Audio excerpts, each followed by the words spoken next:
Kan enak tak Pak? Idamuhu al-ju'. Lauk terbaik adalah karena kita sangat lapar. Makanya masyhur dalam cerita-cerita tarikh sirah nabawiyah, Nabi diberi hadiah, beberapa hadiah. Di antaranya ada yang diterima, ada yang enggak. Termasuk yang dikembalikan itu dokter. Ada seorang raja memberi hadiah Nabi dokter Tobib. Itu sama Nabi dikembalikan. Karena dokter ini sudah lama kumpul Nabi itu nggak pernah sakit. Akhirnya dokter ini putus asa, ini nggak perlu diobatin. Ketika ditanya, kenapa ya Rasulullah engkau tidak pernah sakit? Karena kita ini kaum, kita ini komunitas masyarakat yang tidak akan makan kecuali lapar. Dan kalau sudah makan berhenti sebelum kenyang. Jadi sederhana sekali pengobatan zaman Nabi. Sebagian besar penyakit itu pasti disebabkan kita ceroboh dalam hal makan. Sudah ngerti kalau durian masalah, kalau makan durian ini nggak kehitung gitu, apalagi kalau gratisan itu tambah banyak gitu. Pola tidur juga gitu kata Nabi, dan kita tidak tidur kalau tidak sangat ngantuk. Nah itu namanya orang-orang soleh yang sudah ada didikte materi. Kalau yang didikte materi kan bisa tidur nyenyak kalau kasurnya enak, AC gini-gini. Sebenarnya enggak, tidur enak itu ya kalau sangat ngantuk. Mbok di gudang, mbok di bis, kalau sangat ngantuk ya semuanya ya enak. Sama, mbok lapar, mbok hanya tempe, tapi kalau sangat lapar itu ya enak. Nah ini ilmu yang mulai hilang, ilmu-ilmu yang mulai hilang. Nah, cara ibadah juga gitu. Kita ini kan, saya ini punya bapak kiai, mbah kiai, punya guru yang sangat alim ya seorang kiai Kiai Memun. Itu dulu kita pengkaji ilmu itu tidak pernah tahu bedanya NU dan Muhammadiyah. Karena dulu Mbah Darwis itu, Kiai Dahlan itu dulu ngajinya bersama Mbah Hasyim ketika di Indonesia yang ngaji Mbah Soleh Darat. Mbah Soleh Darat itu dulu ngajinya sama buyut saya ke-6, namanya Mbah Soleh Asnawi di Kudus. Mbah Soleh Darat itu dulu alim-alimnya orang Jawa ya Mbah Soleh Darat, Soleh bin Umar. Tempatnya di Semarang, tapi beliau itu sebenarnya orang Jepara yang dekat Kudus. Setelah di Mekah, Mbah Hasyim ini mondoknya ya, mulazimnya ke Syekh Mahfud Termas, tapi sesekali ke Syekh Khotib Minangkabau. Nah yang Mbah Ahmad Dahlan lebih sering ke Syekh Khotib Minangkabau, sesekali ke Mbah Mahfud. Singkat cerita, karena Syekh Khotib Minangkabau sudah modern ya, terlibat organisasi dunia. Pas itu beliau pengagum Muhammad Abduh, pengagum Rasid Ridho, sehingga bawaannya Mbah Dahlan itu lebih pergerakan karena beliau lebih mengidolakan Syekh Khotib. Nah Syekh Khotib sendiri sebenarnya orang Minangkabau, jadi beliau namanya Muhammad saja sebenarnya. Jadi menantunya orang Arab. Oh itu dicibir mertuanya ini karena punya mantu orang Jawa, orang ndak Arab. Singkat cerita terus si mertuanya bilang gini, kamu jangan pernah bilang kalau orang Arab itu mansa kanal Arab, orang yang bertempat di Arab. Walakin mantakallama bi arabiyyin fasihin, tapi orang bisa ngomong Arab secara fasih. Singkat cerita, kalau kamu tidak percaya, nanti suatu saat menantu saya kalau Jumatan, tidak usah kamu kasih tahu, langsung suruh jadi khotib. Nggak usah kamu kasih tahu, sarannya nggak usah kamu kasih tahu. Kalau sekarang kan enggak. Kalau dosen mau jadi khotib kan mengumpulkan materi dulu. Lucunya diantara materinya itu dari TV, makanya jadi ribet kan khutbah sekarang. Kalau musim corona ya akan ngomong corona, musim apa yang ngomong apa. Jadi lagi-lagi didikte oleh media. Sebenarnya kalau ngomong kan sesuai kebutuhan umat, ini obatnya apa. Tapi enggak sesuai trending topik, itu kan kayak anak-anak gaul. Ini dokter kok gitu kan aneh. Singkat cerita si khotib ini nggak dikasih tahu, saya Muhammad tadi nggak dikasih tahu, langsung disuruh khutbah. Fatakallama bikalamin fasihin, dia ngomong fasih sekali, bahkan ngalah-ngalahi fasihnya orang Arab asli. Semenjak itu beliau dapat gelar al-khotib, orang yang cakap berpidato berkhutbah. Makanya terus dia khotib al-Minangkabau. Jadi orang Indonesia itu luar biasa.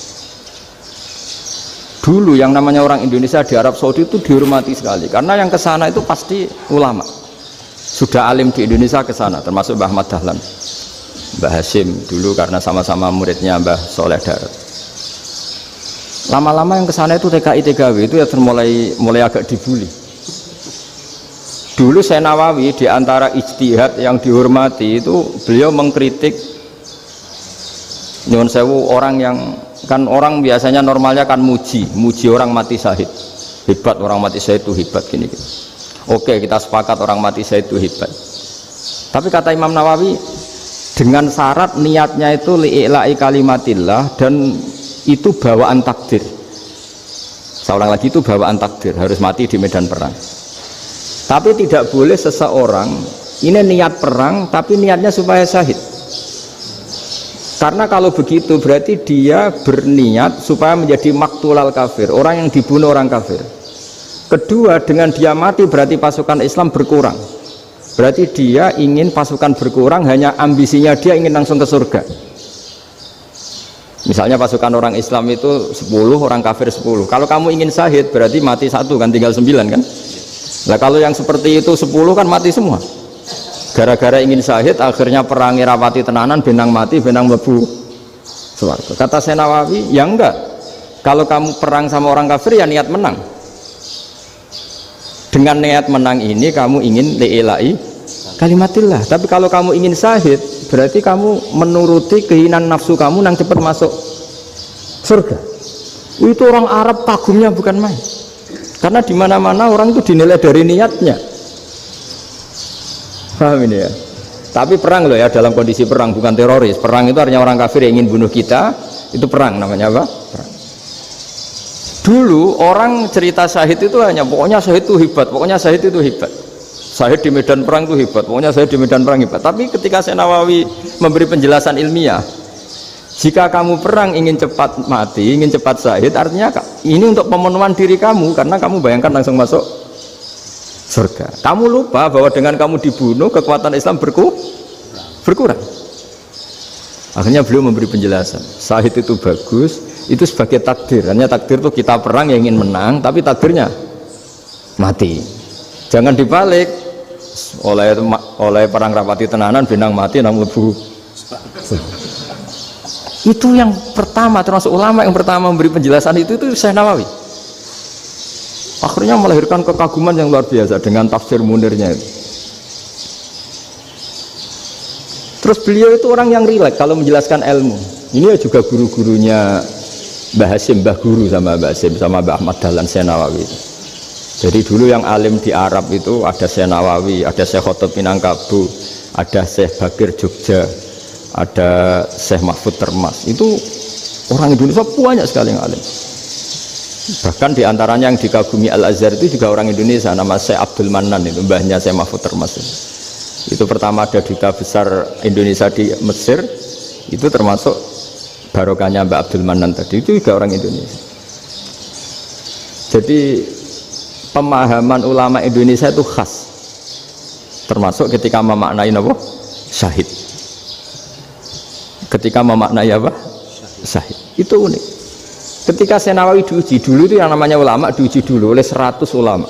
Jadi dulu ya ada kompetisi. Imam Bukhari diakui jadi ahli hadis itu diuji oleh mi'atu muhaddisin, 100 orang ahli hadis, sanad dibolak-balik, matanya dibolak-balik, tapi beliau tetap bisa mengembalikan proporsi sanad itu.